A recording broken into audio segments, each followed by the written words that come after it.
The File Manager window is used to view the files on the embedded controller or connected vision system. You can access the File Manager window under the controller pull-down menu. After connecting to the controller, you can double-click on the folders to navigate the file system. Press the arrow up button to navigate to the parent directory.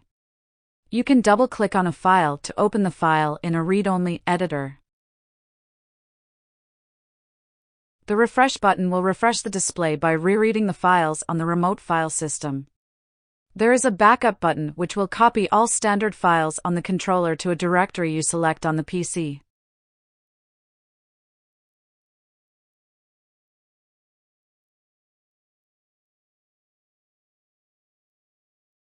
If you connect to a Vision server and the Vision server supports FTP, you will be able to navigate the file system of that device. The backup button can be used to back up the files from the Vision server.